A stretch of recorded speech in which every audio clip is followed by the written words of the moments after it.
nk'uko mwabivuze ivyokorwa ku gitoro ndazi yuko ari ikibazo benshi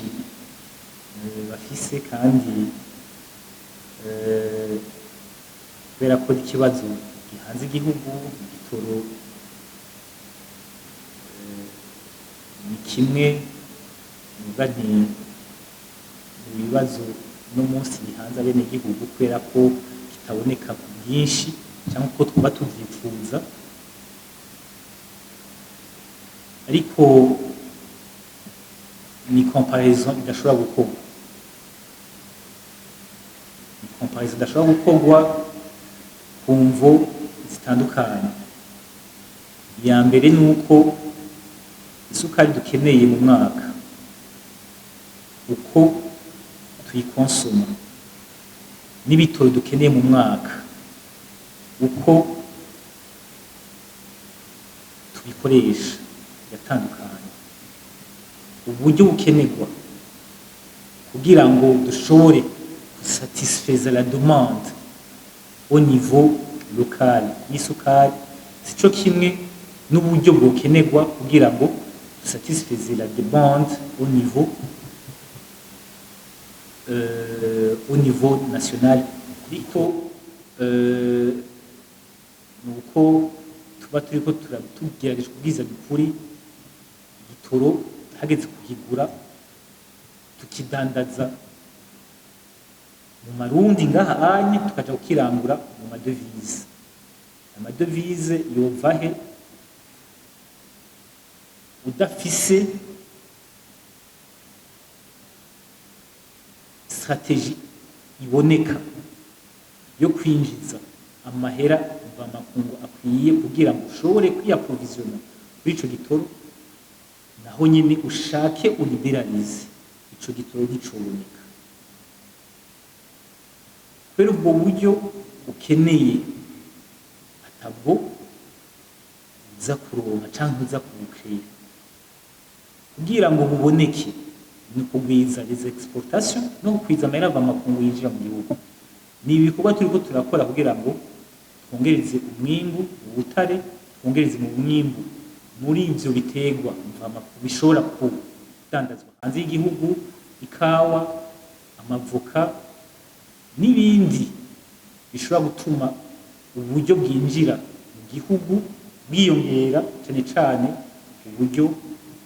bujanye n'amahera mvamakungu iyo izini rero kugira ijeho ni pas moins de 2 ans naho mwumvikanye uburyo bwabonetse minimum une année à 2 ans kugira ngo iyo izini ishobore kuciba opérationnel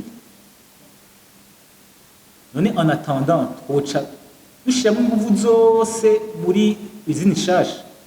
twiyumvire tuti rero reka kuri bishoboka byose ku buryo dustabiliza ni izini isanzwe ihari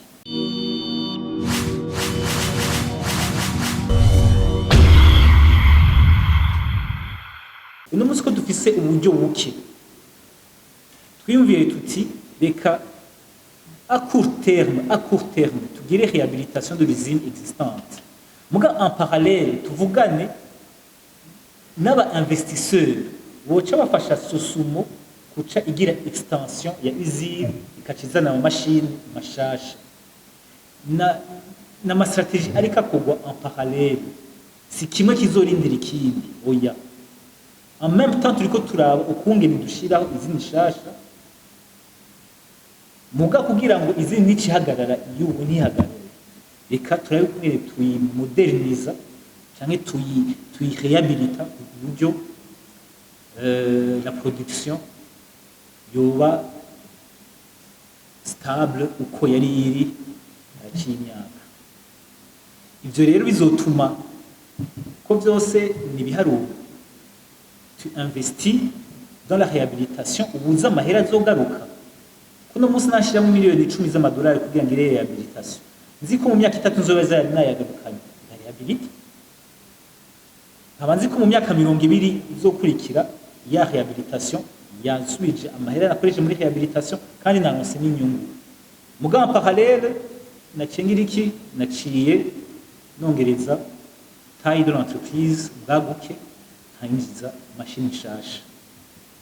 ibi rero hazoba harimo acquisition ya chaudière nyakubahwa cy'ikiranganje hariho aho nyine yego umuntu ariko arabyumva mengo icyumviro nuko hoba une réhabilitation progressive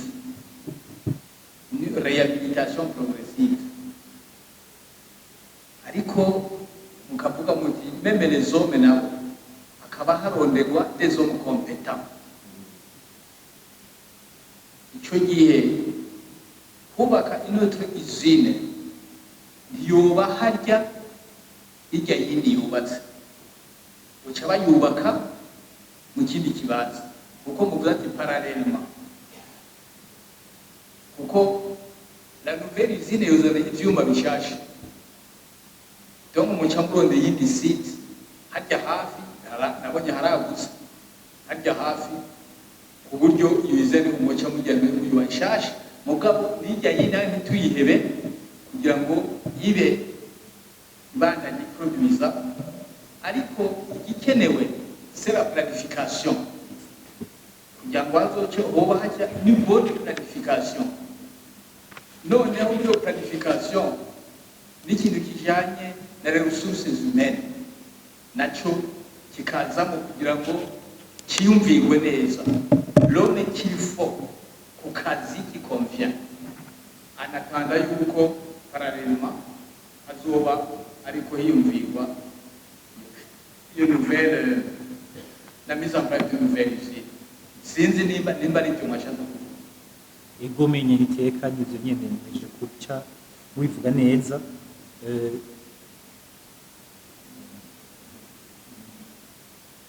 igikenewe effectivement c'est une bonne planification ego c'est une bonne planification et surtout mettre les hommes qu'il faut l'usine umwana agomba si ngombwa ije ishasha ije kuri kijya kibanza nyine cya usine existante bazica barondera ikibanza cayo no munsi amatongo ya Susumo ari mu gihofi manini ageza ku muso hose hariho hafi amahegitari ashika 4,000 ariko bizosaba ko twongereza ayandi matongo ikigo cyarakozwe haramaze kuba identifié burya anye kano karere kose kuva mu Rutana kajanza commune Ruyigi acankuza ajya hose muri Buhumuza na mu seruko bw'u Burundi ajya hose ni zone de la canne industrielle dushaka kwishira n'ahandi gacankuzo cyangwa twashira Gisuru cyo birashoboka kandi cyo bituma bitanga akazi ku bandi bo mu karere n'ubundi burere buri muri izo ndi muso mais toujours la planification nibaza yuko effectivement ari ikintu gihambaye cyane ni birena ko ndavuga nti on a voulu bipfuje gukora ibintu tutaretse kimwe canke ngo dushire imbere ikindi ariko tubikore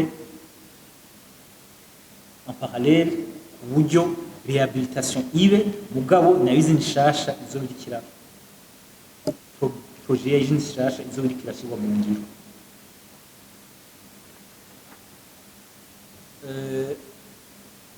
ikibazo cyashikirijwe na honorable Dieudonné effectivement Milas ko bavuga bati kwitari kiragugwa neza suko yo bihari nyinshi nuko iyihari itari kiradandazwa neza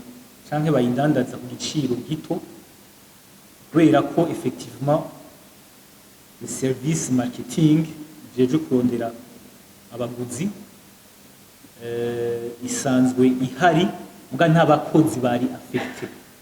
ubu twariyemeje yuko abakozi bazoca baba affecté ni service marketing ko byari umvikana Susumo yari ifise monopole n'abakiriya yari ikeneye kurondera y'abaronka urumva isukari les différents clients ahubwo bari bahari ku murengero ugasanga biranabagoye ingene babakwiriza bose ariko uno munsi avec effectivement la libéralisation et la commercialisation y'isukari bisaba yuko Sosumo ishiramwe inguvu muri promotion y'isukari na promotion ya Merasi navyo nyene twariyemeje yuko tugiye gushiramwo inguvu mu gutunganya neza igisata kijejwe kudandaza muri Sosumo. Mwavuze effectivement icyamatone ashobora kuba yarononekaye n'amatone ntiyononekaye compte habaye stockage ico gihe mu mastock imifuko babitsemo iyo sukari byahuriranye iyo sukari yabaye nyinshi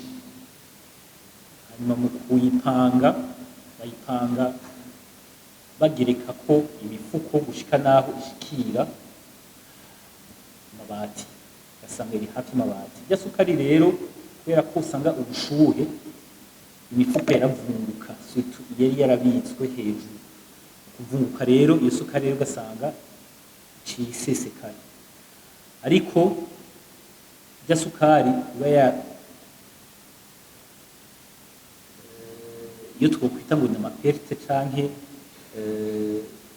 yononekaye ije iraba irasubira hingurwa ikava mu yindi sukari nyene kujya nyene urumva naho iba byiswe ko yononekaye oya ntiba yononekaye barasubira bakayegeranya bakayisubiza muri izine igasubira kogwa nk'isukari nyene niko rero byagenze societe rero bari baraguye ku mifuko barayihinduye baciye biyaprovisiona ku yindi societe ari societe ihingura imifuko ngaha mu Burundi mugabo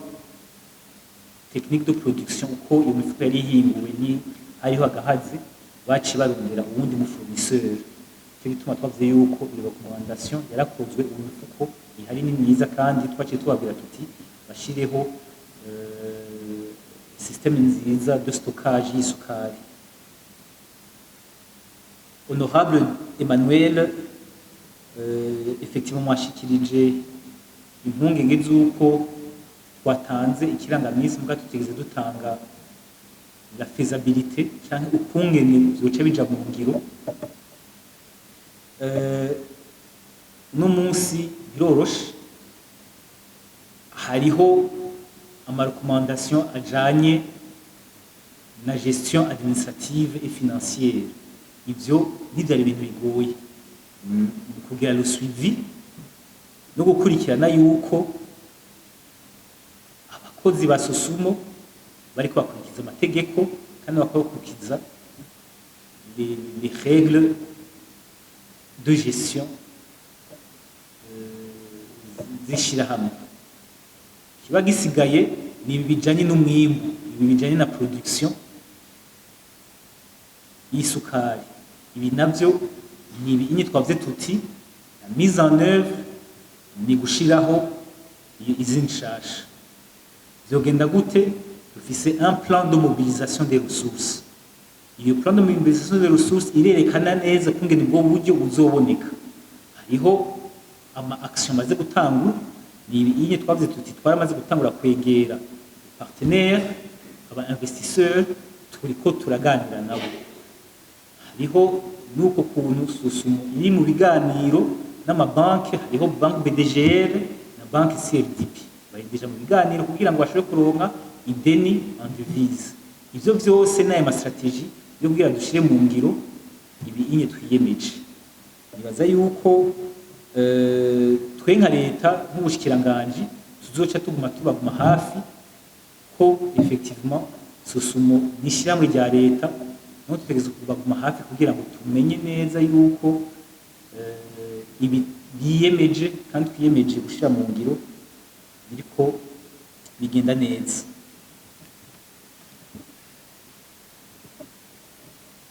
Ikibazo cha honorable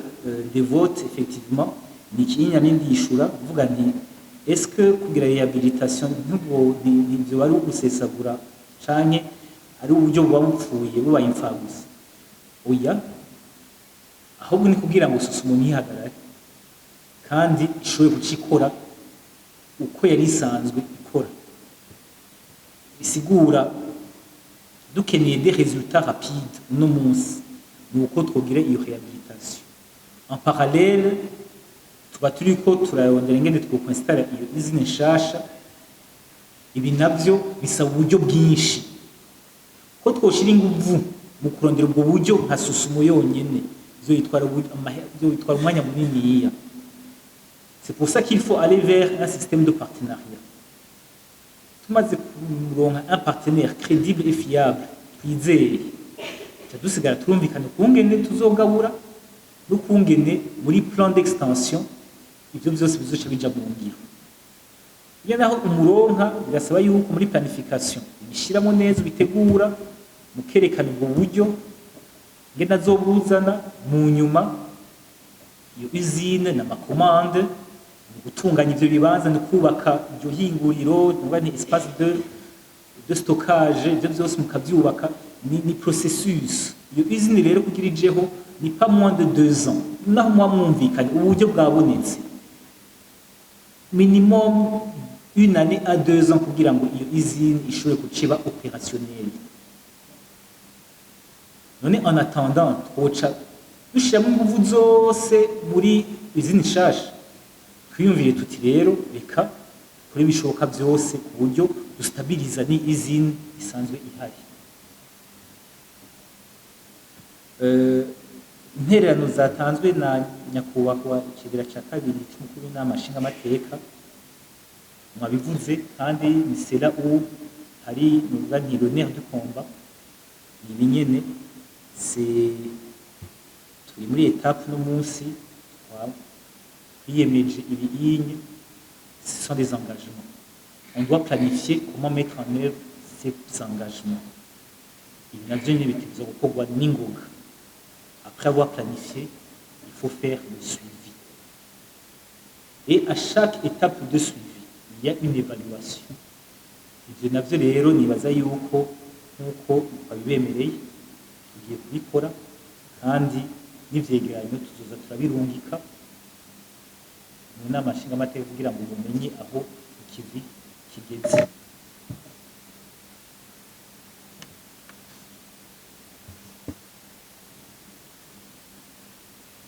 Hari ikibazo cyabajijwe rero mugani na honorable Ribert, mwavuze muti ko isukari bari tuzi ko cyari ikibazo gushika n'ahantu batondera isukari n'umunsi nalibeharize ubunye iki kiri ikibazo wese aronka isukari kandi byoroshe. None iyo stratégie cyangwa iyo gymnastique nkuko mwabivuze ivyokorwa ku gitoro.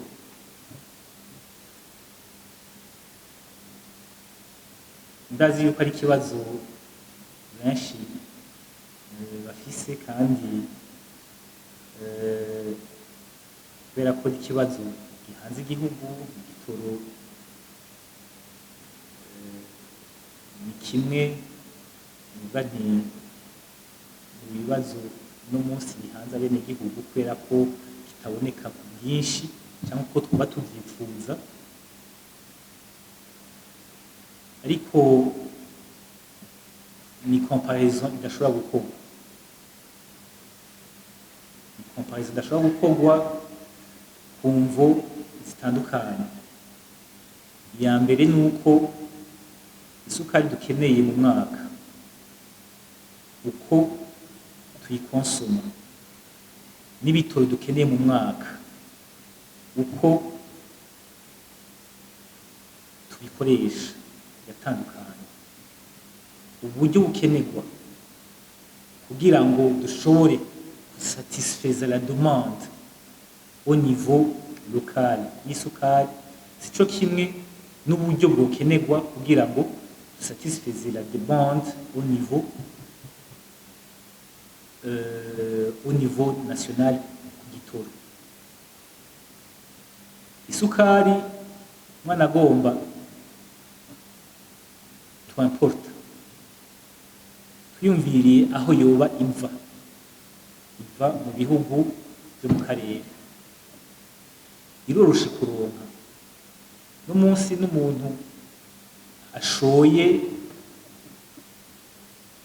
dufate ibigori cyangwa ashoye ibiharage muri Tanzania ashobora kuvuga ati jewe kugira unyishure nyishura kampa isukari aba ariyo cenzana dandaza mugabo ico gitoro tugikura muri Tanzania canke mu Uganda kiva kure les modalités de paiement y'ico gitoro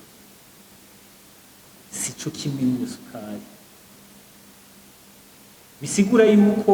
naho norekurira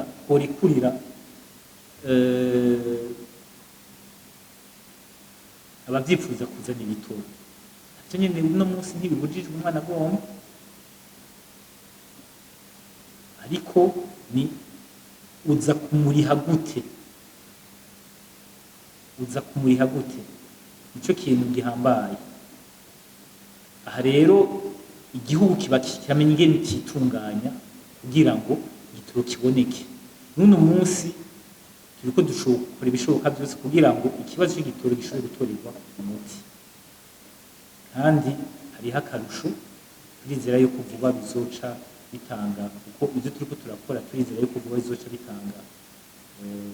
umusaruro ariko nuko tuba turiko tugerageje kubwiza ukuri igitoro hageze kukigura tukidandaza mu marundi ngaha anye tukaja kukirangura mu madevize amadevize yova he udafise stratégie iboneka yo kwinjiza amahera mva makungu akwiye kugira ngo ushobore kwiyaprovisiona kuri ico gitoro naho nyine ushake uliberalize ico gitoro gicoboneka kubera ubwo buryo ukeneye atabwo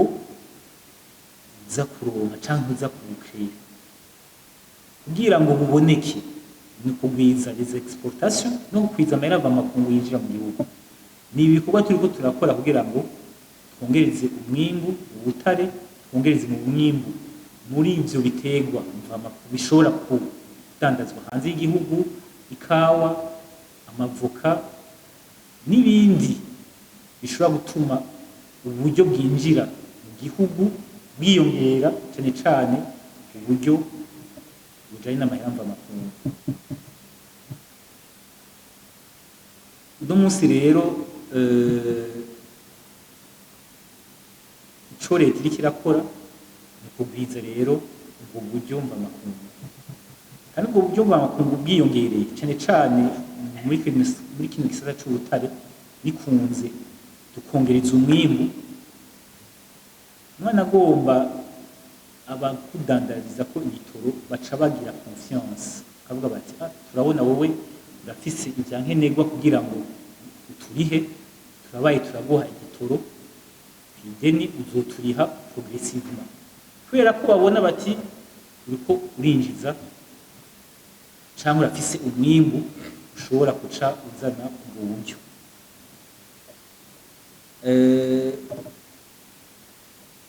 muri rusangi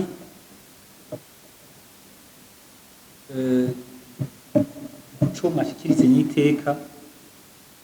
ibikorwa bigiye gukurikira le plan d'action on va instruire la SOSUMU kugira ngo ishire mu ngiro hanyuma twiyemeje ko tuzogira suivi ikwiye kandi bereye kugira ngo itunga ry'igihugu ariyo SOSUMU ishobore kuramira Uburundi n'abarundi